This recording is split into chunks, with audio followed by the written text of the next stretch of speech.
Hello दोस्त। मैं प्रकाश आप सभी का स्वागत करता हूं आपके अपने परिवार द सॉल्यूशन इंस्टीट्यूट पर। आई होप आप लोग अच्छे होंगे, मस्त होंगे, स्वस्थ होंगे और अपनी पढ़ाई बहुत अच्छे तरीके से करेंगे। ठीक है, तो हमने क्या यूपीपी और यूपीएसआई के लिए, यूपी पुलिस के लिए प्रैक्टिस सेट लेके आए थे। तो आज प्रैक्टिस सेट है मेरा प्रीवियस ईयर क्वेश्चन का दूसरा पार्ट। कितना?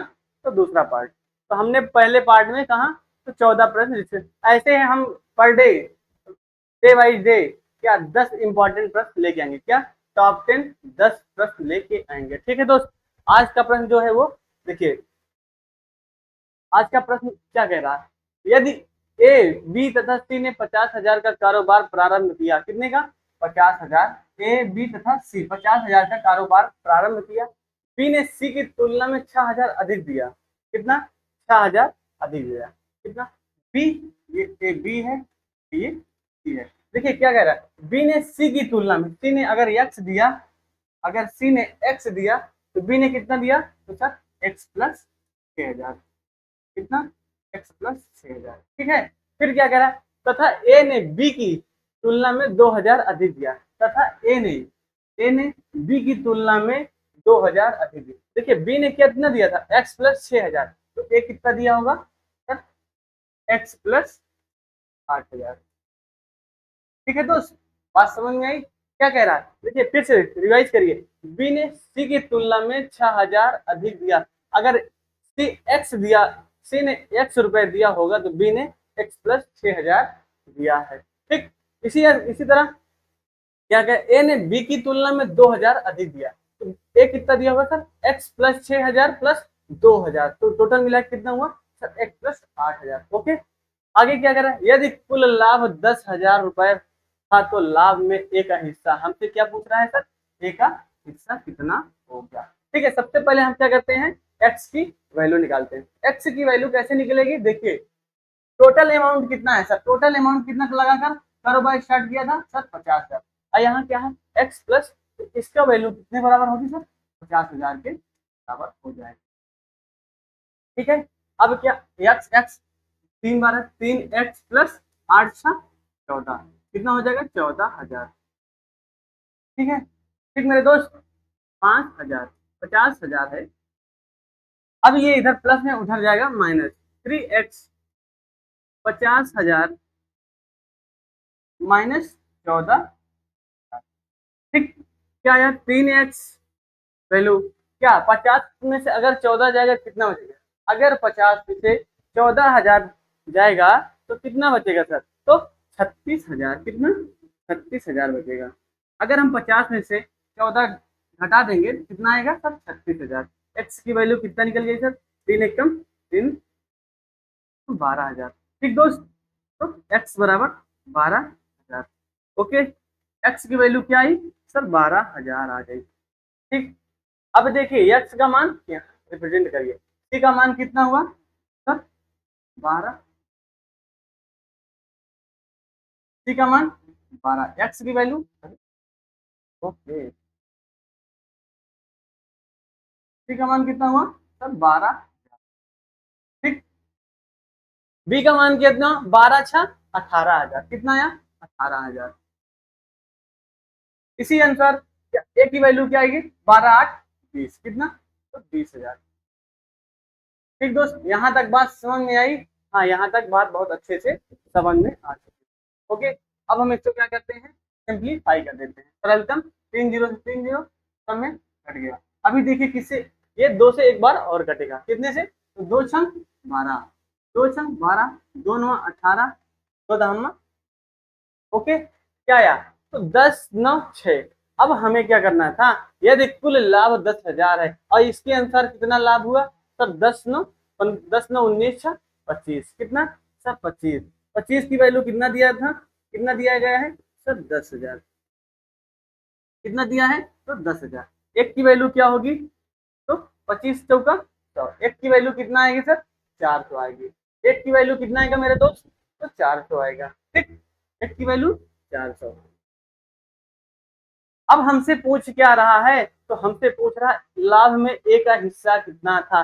अगर एक का एक बराबर 400 है तो ए की वैल्यू कितना है सर? 10। कितना? तो 10।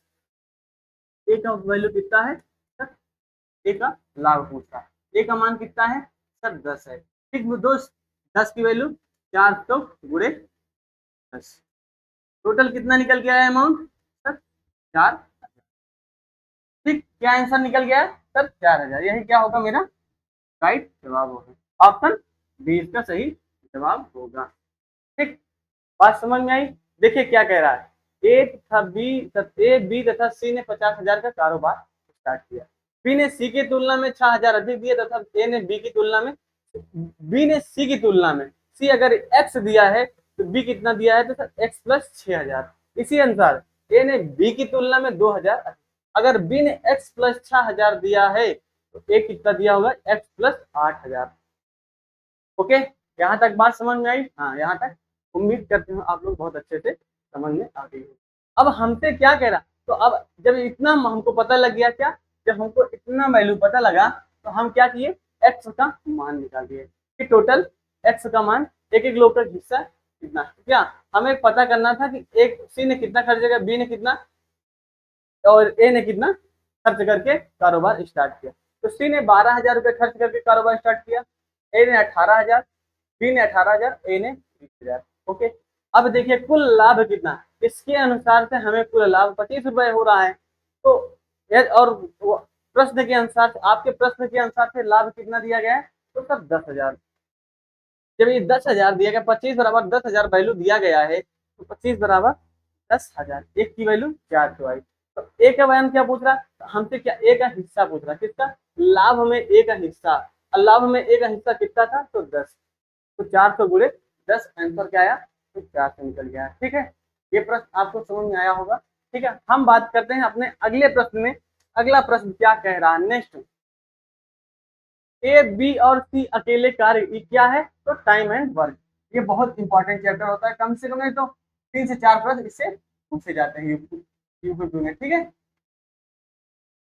तो ए बी और सी अकेले कार्य करते हुए एक कार्य को क्रमशः 16, 24 और 36 दिनों में पूरा कर सकते हैं।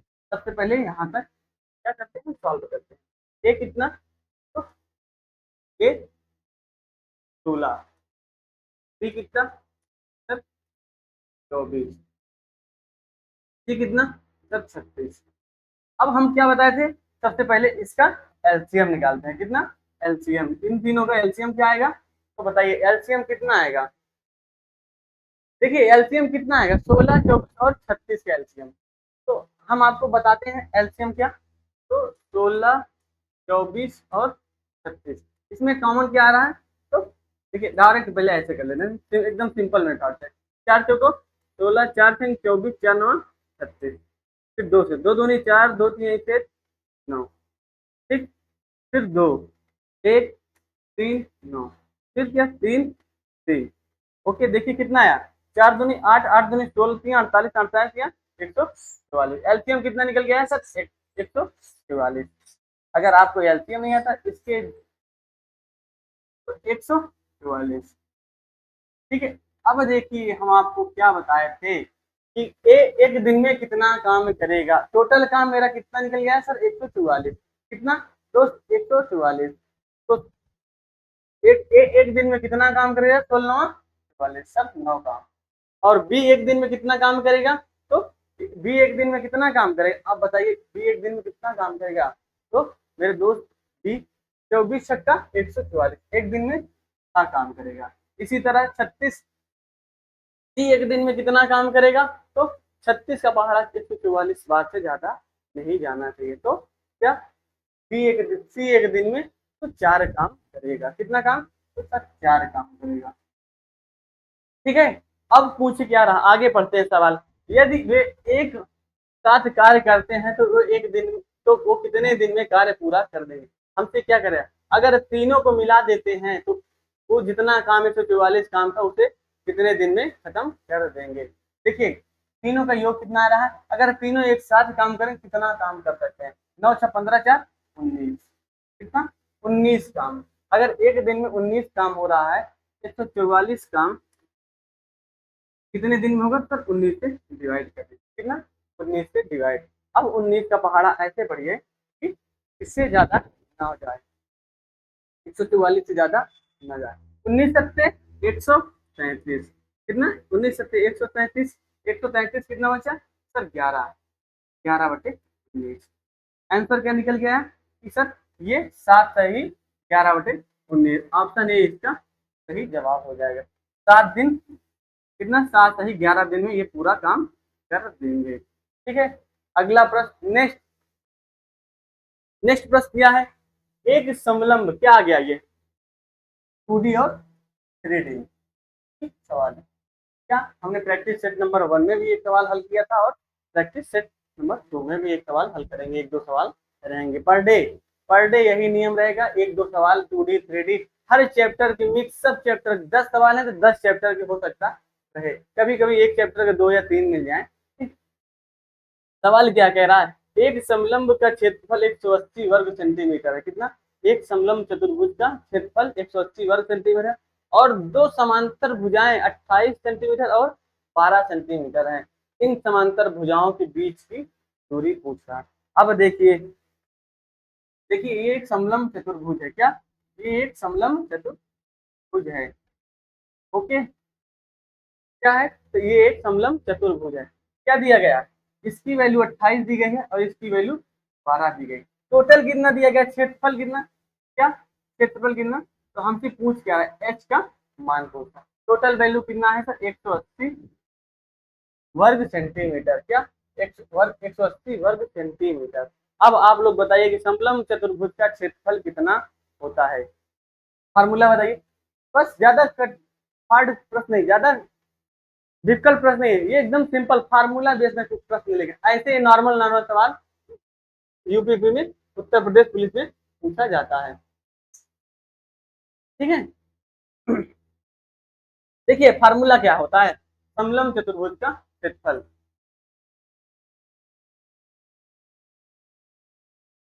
समलंब चतुर्भुज का क्षेत्रफल, ओके,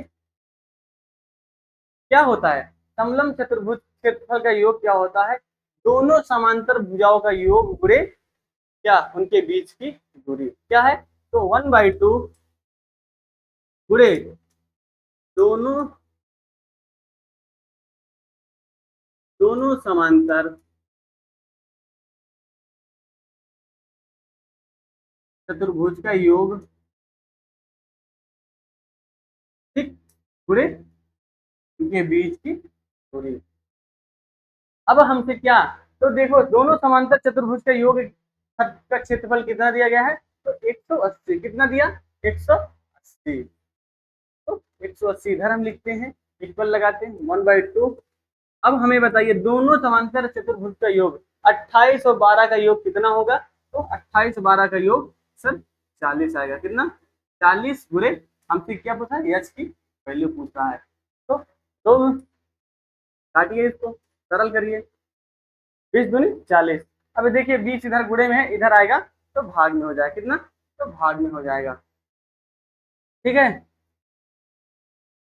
अब क्या होगा 20 का पहाड़ा पढ़िए 180 से ज्यादा ना जाए, क्या तो 20 9 180, कितना 20 9 180। आंसर क्या निकल गया यार सर 9 सेंटीमीटर। उनके बीच की दूरी कितनी होगी, तो उनके बीच की दूरी कितना आया sir 9 centimetre. Option number D इसका सही जवाब हो जाएगा। ठीक है दोस्त मेरे भाई, समझ में आ रहा है कि नहीं। देखिए एक समलंब का क्षेत्रफल क्या दिया 180, तो हम क्या किए समलंब चतुर्भुज का क्षेत्रफल का फार्मूला लगा दिए। फार्मूला क्या हुआ 1/2 दोनों समांतर चतुर्भुज का योग गुणे उनके बीच की दूरी। समांतर चतुर्भुज का समलंब चतुर्भुज का क्षेत्रफल का मान दिया 180 और 1/2 दोनों समांतर चतुर्भुज का योग मैंने क्या कर दिया तो 40 आया, क्योंकि 28 और 12 का योग किए तो 40 और हमसे एच की वैल्यू पूछ रहा था, तो मैंने सरल करके कितना आंसर निकल गया सर 9 सेंटीमीटर। ओके, नेक्स्ट प्रश्न, अगला प्रश्न क्या है, देखिए अगला प्रश्न क्या कह रहा है, ये भी क्या है कि ये भी कौन सा सवाल है, तो ये 2D और 3D का। देखिए ये भी सवाल क्या है बहुत ट्रेंडिंग में है, ये भी सवाल क्या है, ये सवाल बहुत इंपॉर्टेंट, क्या इसको IMP लिख लीजिए, क्या बहुत इंपॉर्टेंट सवाल, ये सवाल सब बार बार पूछे जाने वाले हैं। 36 सेंटीमीटर 18 सेंटीमीटर और 12 सेंटीमीटर विमाओं वाले क्या विमाओं वाले एक घनाभ को पिघलाकर 6 सेंटीमीटर भुजा के घन बनाए गए। इस प्रकार बने घनों की संख्या ज्ञात करिए। देखिए, क्या जब कोई संख्या अगर जब कोई वस्तु पिघला करके जब कोई वस्तु पिघला करके दूसरे आकार में ढाला जाता है, किसके दूसरे आकार में ढाला जाता है, तो उसका एक चीज बराबर होता है, क्या कि उसका आयतन बराबर होता है। वेलोसिटी क्या होती है सर, बराबर होती है। देखिए क्या कर रहा है, घनाभ से क्या कर रहा है, घनाभ से क्या कर रहा है, परिवर्तन करके छोटे छोटे क्या छोटे छोटे घन बनाए जाएं, घन बनाए जाएं। तो क्या कर रहा है, घनाभ को पिघला करके क्या, तो एक छोटा छोटा घन बना रहा है। तो क्या घनाभ का आयतन क्या होता है, सबसे पहले हम करते हैं घनाभ का आयतन। घनाभ का आयतन,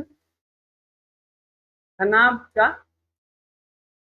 देखिए एक आकार को जब दूसरे पिघला करके दूसरे आकार में ढाला जाता है, अगर एक आकार को दूसरे आकार में पिघला करके एक आकार को पिघला करके दूसरे आकार में अगर परिवर्तन किया जाता है, तो उसका आयतन हमेशा, ऐसे प्रश्न में आयतन हमेशा क्या होते हैं, समान होते हैं।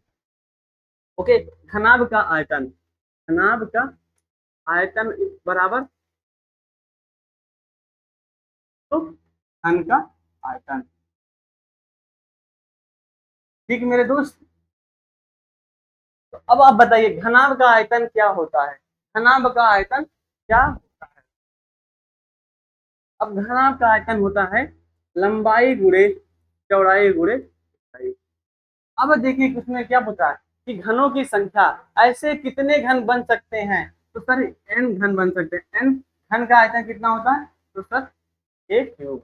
अब एल बी एच का मान क्या है, तो 36, 18 और 12, कितना, तो 36, 36, 18 और 12। ठीक, एन ए की वैल्यू कितना दिया है, तो 6 सेंटीमीटर भुजा वाले। देखिए घन में भी दिया है कि 6 सेंटीमीटर की भुजा होनी चाहिए, तो 6 तो गुणा 3 बार। ठीक है भाई, समझ में आ रहा है, 6 कम 6 कथन 36, 6 कम 6 18, 6 कम 6 6 दूनी 12। एन की वैल्यू क्या आ गई, तो 6 18 दूनी 36। जब हम एक बड़े घनाभ को पिघलाएंगे और एक छोटे घन के आकार में परिवर्तन करेंगे, 6 सेंटीमीटर भुजा वाले घन में परिवर्तन करेंगे, तो कितने घन बनेंगे सर, 36 घन बनेंगे। कितना, 36 घन। ऑप्शन डी इसका सही जवाब होगा। ओके, अगला प्रश्न देखते हैं। नेक्स्ट क्या है प्रश्न, ए बी की तुलना में 3 गुना कार्य कुशल है। कितना, ए बी की तुलना में 3 गुना कार्य क्या है, कार्य कुशल है। एक किसी कार्य को पूरा करने में 20 से 24 दिन कम लगते हैं। यदि वे एक साथ मिलकर कार्य करते हैं, तो वह कार्य कितने दिन में पूरा करेंगे। देखिए क्या कह रहा है, ए बी की तुलना में 3 गुना कार्य कुशल है। कितना, ए, देखिए कार्य क्षमता क्या है इन लोगों की, देखिए एफिशिएंसी कितनी है, क्षमता ए और ये बी है। क्या कह रहा है, ए बी की तुलना में 3 गुना कार्य कुशल है। बी अगर 1 है तो ए कितना होगा, बी अगर एक काम करता है तो ए 3 काम करता है। एफिशिएंसी क्या है, क्षमता, ये कार्य क्षमता है। ओके, अब जब कार्य क्षमता क्या होता है, कार्य क्षमता दिन का जस्ट क्या होता है, उल्टा होता है। क्या, तो दिन कार्य क्षमता का जस्ट उल्टा होता है। तो दिन कितने लेंगे, ए को अगर 3 काम करना है तो कितना, 1 दिन लगेगा। अगर बी को एक काम करना है तो कितने दिन लगेंगे सर, 3 दिन काम लगेंगे। ठीक है, देखिए कार्य क्षमता दिन का जस्ट उल्टा होता है। अगर वो एक काम करता है 1 दिन में, तो बी क्या करता है, वही काम 3 दिन में करेगा। ठीक, बात समझ में आ रही है कि नहीं, हाँ बात समझ में आ रही है। अब हमसे क्या कह रहा है कि 20 से 24 दिन कम लगते हैं, ए को क्या दिया गया है, ए को 24 दिन ज्यादा लगते हैं।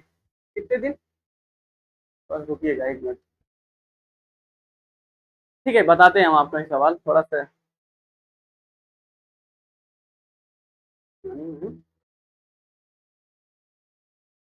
ओके मेरे दोस्त, अब हमें क्या देखिए इसकी और इसके बीच में डिफरेंस कितना है, इसकी और इसके बीच में डिफरेंस कितना, सर दो का है। कितने का दोस्त, तो सर दो का ही है। तो दो की वैल्यू क्या दिया गया है, देखिए दिन कितने लगे, कम लग रहे हैं, इस अनुसार से तो 2 दिन कम लग रहे हैं, और हमको क्या दिया गया है, तो सर 24 दिन कम लग रहे हैं। कितने दिन, 24 दिन कम लग रहे हैं। एक की वैल्यू कितना निकल गया आई, तो 12। कितना, एक की वैल्यू 12। तो एक अगर 12 दिन में काम करता है तो क्या, ये 36 दिन में काम करेगा। कितने दिन में, सर 36 दिन में काम करे। बात यहाँ तक समझ में आई। अब क्या कह रहा है, अगर यदि वे एक साथ मिलकर कार्य करते हैं तो वह कार्य कितने दिन में पूरा हो जाएगा। अगर एक दिन में 12 काम हो रहा है, तो अगर दोनों लोग साथ मिलेंगे, कितना, दोनों लोग अगर साथ मिल जाएंगे, टोटल काम कितना है, टोटल काम 36 है। कितना, तो टोटल काम 36 है। दोनों की कार्य क्षमता कितना है, तो सर 4 है। टोटल काम कितना, सर 36, और दोनों की कार्य क्षमता सर 4 9। ओके, तो कितने दिन में हो जाएंगे, सर 9 दिन में। कितने दिन में, तो 9 दिन में। ठीक है, ऑप्शन है इसका सही जवाब हो जाएगा। ठीक है, हम अगला प्रश्न देखते हैं नेक्स्ट। यदि 410 का 20%, 520 के 40% से x% कम है तो x ज्ञात कीजिए। क्या, तो x की वैल्यू पूछ रहा है हमसे। क्या पूछ रहा है, x की वैल्यू पूछ रहा है। क्या, देखिए पहले क्या दिया गया, यदि 410 20%, 20% क्या, 410 का 20%, पहले हम क्या करते हैं, 410 का 20% निकालते हैं। कितना आया, 41 दूनी 86। ठीक है, अब क्या रहा है, कह रहा है 520 40% से x% कम है। क्या, अब हम निकालते हैं 520 40 का 40%, 520 का 40% अपॉन 100। ठीक है मेरे दोस्त, 4 दूनी 8, 4 दूनी 8, 4 दूनी 8, 5 के 20, सर 208 आया। ठीक है भाई, यहाँ तक बात समझ में आई। अब हमें क्या करना है, x% कम है। क्या, x% कम है। रियली में देखिए, रियलिटी में देखिए तो कितना कम है, सर अगर 208 में अगर 82 घटाएंगे, सर 126 आएगा। कितना आएगा, सर 126 कम है। 126 किससे कम है, हमसे क्या पूछ रहा है, 126 किससे कम है, तो सर 208 से। अब इसको किसमें बताना है, परसेंटेज में, इसलिए क्या करते हैं, 100 से गुणा कर देते हैं। जब 100 से मैं गुणा कर दिया, अब इसको क्या करिए, सरल रूप में लिखिए। तो 4 पंचे 20, 4 दूनी 8, 4 पच्चीस हमें 100। ओके, अब 26 कितने बार जाएगा, तो सर 4 जाएगा, 1352 करते हैं, 12 नहीं कटेगा। चलिए इसको काटते हैं 2 से।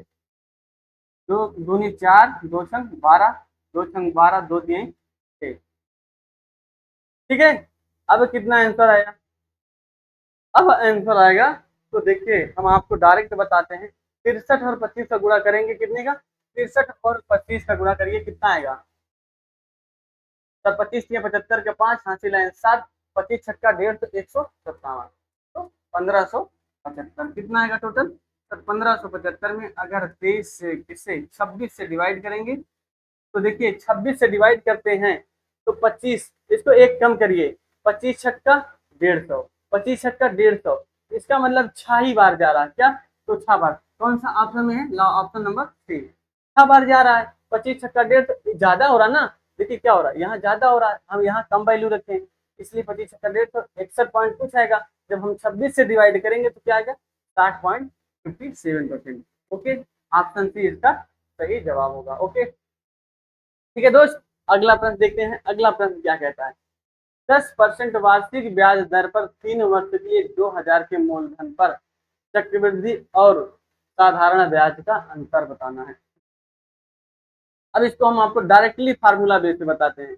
अगर चक्रवृद्धि ब्याज और साधारण ब्याज में अंतर पूछ रहा है 3 वर्ष के लिए, कितने वर्ष के लिए, तो सी आई माइनस, फार्मूला क्या है, सी आई माइनस एस आई। 3 वर्ष के लिए क्या दिया गया है, तो पी आर क्यूब, क्या, P R square plus 300 plus R, क्या, पी आर स्क्वायर, क्या, P R square 300 plus R upon क्या 100 का क्यूब, कितने का 100 का क्यूब, यही फार्मूला है। हाँ यही फार्मूला है। अगर हमसे साधारण ब्याज और चक्रवृद्धि ब्याज में अंतर पूछता है कितने साल के लिए, कि 3 साल के लिए। अगर 2 साल का पूछ ले, कितने साल का, T I minus S I. अगर 2 साल का पूछ ले, इसका फार्मूला आप लोग बताइए कि कमेंट में क्या होता है। ठीक, कल हम आपको बताएंगे इसका फार्मूला क्या होता है। आप आज आप लोग तो आपके पास 23 घंटा का समय है। कितने घंटे का, 23 घंटे का टाइम है। आप लोग क्या करिएगा, इसको कमेंट बॉक्स में जरूर बताइएगा कि क्या होता है। ठीक है, ठीक है। तो देखिए अब हमसे पूछ क्या रहा है, हमको 3 साल का अंतर पूछ रहा है।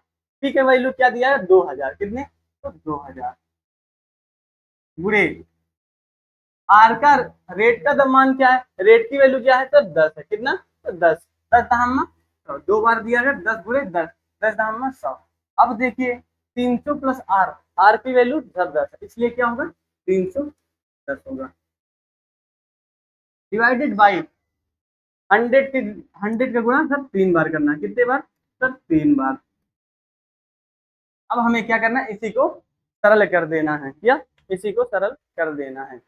अब देखिए 2 जीरो से 2 जीरो से 2 जीरो, 2 जीरो से 2 जीरो, ठीक है, 2 जीरो से 2 जीरो। आंसर क्या है सर, ऊपर क्या बचा मेरे दोस्त, 31 दूनी 62 रुपए, कितना, तो 31 दूनी 62, अंतर किया हुआ, तो ऑप्शन बी इसका सही जवाब होगा। ओके, नेक्स्ट अगला प्रश्न, दिए गए व्यंजक का सरलीकरण करिए, सिंप्लीफिकेशन का फॉर्मूला कितना, तो सिंप्लीफिकेशन ये भी क्या है, इंपॉर्टेंट है। इस चैप्टर से उत्तर प्रदेश पुलिस में कम से कम नहीं तो 2 सवाल पूछे जाएंगे। ओके ठीक है भाई, तो हम आपको एक फार्मूला बताते हैं, क्या एक छोटा सा कॉन्सेप्ट बताते हैं। अगर क्या दिया गया है, पहला कॉन्सेप्ट क्या है, अगर a प्लस बी का whole square plus a minus B का whole square upon A square plus B square, क्या दिया गया है, A square plus B square. तो ऐसे सवाल में हमेशा आंसर जो आएगा, तो हमेशा क्या आएगा, 2 आएगा। अगर कोई सवाल इस रूप में दिया गया है, ए प्लस बी का होल स्क्वायर प्लस ए माइनस बी का whole square upon A square plus B square, तो ऐसे प्रश्न में उसका आंसर क्या आएगा, तो ऑलवेज हमेशा क्या आएगा, ऐसे प्रश्न में हमेशा 2 आएगा। दूसरा कॉन्सेप्ट क्या है सर, दूसरा भैया बताइए क्या, अगर दूसरा क्या कह रहा है, ए प्लस बी का होल स्क्वायर माइनस ए माइनस बी का होल स्क्वायर, क्या ए ए प्लस बी का होल स्क्वायर माइनस ए माइनस बी का होल स्क्वायर अपॉन ए इंटू बी, क्या ए इंटू बी। जब ऐसा प्रश्न दिया गया हो, कैसा, ए प्लस बी का होल स्क्वायर माइनस ए माइनस बी का होल स्क्वायर अपॉन ए इंटू बी, ऐसे प्रश्न में क्या आते हैं सर, हमेशा 4 निकल के आता है। क्या आंसर आता है सर, 4 आता है। ठीक है, देखिए अब आप लोग तो फार्मूला देख के समझ गए होंगे कि इसका आंसर क्या आएगा, फार्मूला देख के समझ गए, कॉन्सेप्ट क्या देख के समझ गए इसका आंसर क्या आएगा, तो ऑप्शन बी इसका भी जवाब होगा। ठीक है, अगला प्रश्न नेक्स्ट, देखिए अगला 9वां प्रश्न क्या कर रहा है, 15 व्यक्तियों का औसत वजन तब 3.2 केजी बढ़ जाता है जब उनमें से 52 केजी वजन वाले एक व्यक्ति के स्थान पर एक नया व्यक्ति आ जाता है। तो नए व्यक्ति का वजन पूछ रहा है, हमसे क्या पूछ रहा है, तो नए व्यक्ति का वजन पूछ रहा है। देखिए क्या पूछ रहा है, 15 व्यक्तियों का औसत वजन, 15 व्यक्ति का औसत वजन कब बढ़ता है, एक व्यक्ति का 3.2 बढ़ता है, तो टोटल 15 व्यक्ति का कितना बढ़ेगा, 15 दूनी 30, 15 तीन 45, कितना 48 केजी, कितना बढ़ेगा, तो 48 केजी। अब देखिए जब जो व्यक्ति जा रहा है वो कितना वजन लेके जा रहा है, सर 52 केजी वजन लेके जा रहा है। जो व्यक्ति जा रहा है वो कितना लेके जा रहा है सर, 52 केजी वजन लेके जा रहा है। अब और जो व्यक्ति जा रहा है वो 52 केजी का वजन लेके जा रहा है, और जो व्यक्ति आ रहा है, जो व्यक्ति आ रहा है वो कितने वजन लेके आ रहा है सर? 52 तो लेके ही आएगा, क्योंकि जब 52 नहीं लेके आएगा तो 3.2 न बढ़ के वो क्या होगा, घटेगा क्या? तो 52 केजी तो लेके आ रहा है, और अपने साथ जब 52 केजी लेके आ रहा है, अपने साथ क्या लेके आ रहा है? तो 48 केजी। जब वो आता है तो 15 व्यक्ति में 3.2 कितना, एक एक व्यक्ति का 3.2 वजन बढ़ जा रहा है, तो 15 व्यक्ति का कितना बढ़ेगा? तो 48 केजी का।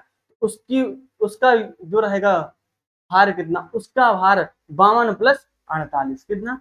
52 प्लस 48, तो टोटल कितना? तो उस नए व्यक्ति का वजन क्या रहा होगा सर? 100 कितना? तो 100 किलो का वो व्यक्ति रहा होगा। देखिए बात समझ में आएगी नहीं? अगर बात नहीं समझ में आती है तो आप कमेंट में जरूर लिखिएगा कि सर सवाल नहीं समझ में आ रहा है, इसको रिपीट करिएगा। अगर और कोई भी प्रॉब्लम हो इसके बारे में कि भर्ती को लेकर ये सब, तो अगर ये सब में दिक्कत है तब भी आप कमेंट में जरूर लिखिएगा, हम लोग उसका रिस्पॉन्स देंगे। ठीक, तो मैं एक बार इसको फिर से रिवाइज करा देता हूँ। 15 व्यक्ति का औसत क्या था? 15 व्यक्ति का औसत क्या 3.2 केजी बढ़ जाता है जब एक व्यक्ति क्या 52 केजी वजन लेके बाहर जा रहा है और एक नया व्यक्ति आ रहा है। ठीक है, जब 15 व्यक्ति में एक व्यक्ति का 3.2 केजी वजन बढ़ रहा है तो 15 व्यक्ति का कितना बढ़ेगा? 48। देखिए एक व्यक्ति के आने से कितना बढ़ जा रहा है? 48, और जो व्यक्ति जा रहा है वो 52 वजन लेके बाहर निकल रहा है। तो जो व्यक्ति आएगा वो 52 तो लेके आएगा ना, 52 किलो वजन तो लेके आएगा, प्लस में 48 चीजें और लेके आएगा। जब दोनों को हम योग कर देते हैं तो व्यक्ति का वजन कितना होगा? तो वो व्यक्ति 100 किलो का रहा होगा। ठीक है, अगला प्रश्न देखते हैं, नेक्स्ट क्या है। देखिए अगला प्रश्न क्या कह रहा है कि 9 सेंटीमीटर त्रिज्या एक गोला 3 सेंटीमीटर सिलेंडर के रूप में ढाला सिलेंडर की, ये क्या है?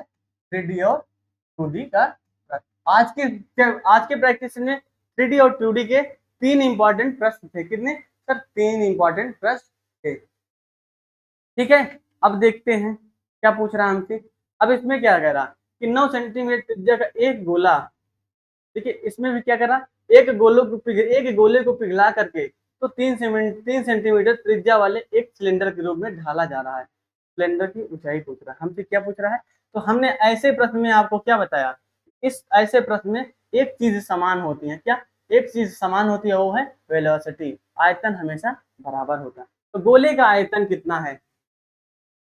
क्या गोले का आयतन, गोले का आयतन बराबर किसका? सिलेंडर का आयतन। ओके मेरे प्यारे भाई, मेरे प्यारे दोस्त, बात समझ में आ रही नहीं है? जब इस प्रकार के प्रश्न पूछे जाते हैं, एक चीज को पिघला करके दूसरे आकार में ढाला जा रहा था, ऐसे प्रश्न में हमेशा ये जान लीजिएगा आप लोग कि उसका आयतन क्या होता है? बराबर होता है। कितना? ऐसे प्रश्न बहुत इंपॉर्टेंट हो, ये सब क्वेश्चन में बार बार क्या क्या पेपरों में बार बार रिवाइज करने वाले हैं। चाहे एसएससी का हो, चाहे उत्तर प्रदेश पुलिस, चाहे यूपीएसआई, चाहे जिसका एग्जाम हो, ऐसे प्रश्न उसमें बार बार, क्योंकि ये सब ट्रेंडिंग क्वेश्चन है। क्या ये सब नए नए क्वेश्चन है? देखिए ये तो बहुत पहले से 2019 से पूछा जा रहा, बट हमने भी पेपर दिया था, उसमें भी ये प्रश्न आए थे। 9 सेंटीमीटर त्रिज्या एक गोला, अब आप बताइए गोले का आयतन कितना होता है सर? 4/3 कितना? 4/3 पाई आर स्क्वायर एच। और सिलेंडर का आयतन कितना होता है? तो 4/3 पाई एच, नहीं गलत हो गया, क्या फार्मूला गलत हो गया। गोले का आयतन कितना है सर? 4/3 pi R cube. क्या 4/3 पाई आर क्यूब। सिलेंडर का आयतन क्या है? तो sir pi R square, pi R square H. ठीक है, गोले का आयतन कितना है सर? 4/3 पाई आर क्यूब, और सिलेंडर का आयतन कितना है? Pi R square H. अब हम क्या करते हैं, उसकी वैल्यू रख देते हैं। देखिए 4/3 पाई, आर की वैल्यू क्या दी गई है सर? आर की वैल्यू 9 सेंटीमीटर दी गई है। आर की वैल्यू सर 9, 9 गुणे 9 गुणे 9 इक्वल पाई की, पाई आर स्क्वायर का वैल्यू क्या है सर यहाँ? तो सर 3 गुणे एच का मान हमसे पूछ रहा है। कितने का? एच का मान हमसे पूछ रहा है। 3 एकम 3, 3 त्रिक का 9 सर, एक 9 कट गया है, 3 त्रिक का 9, तो पाई से पाई खत्म।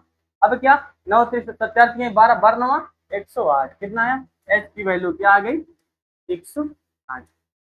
108 सेंटीमीटर क्या होगा मेरा सही जवाब होगा। ऑप्शन नंबर बी इसका करेक्ट आंसर होगा। ठीक है, आज का सेशन जो है, आज की प्रैक्टिस है हमारा, हमने आपको क्या बताया कि टॉप 10 क्वेश्चन, क्या PYQ के टॉप 10 क्वेश्चन लेके आएंगे। ठीक, आज का सेशन यहीं तक रहेगा। अगर हमारा वीडियो अच्छा लगता हो तो चैनल को लाइक करना, सब्सक्राइब करना और अपने दोस्तों तक जरूर शेयर। अगर कुछ भी प्रॉब्लम आती है तो कमेंट में जरूर लिखिएगा। ठीक है, धन्यवाद।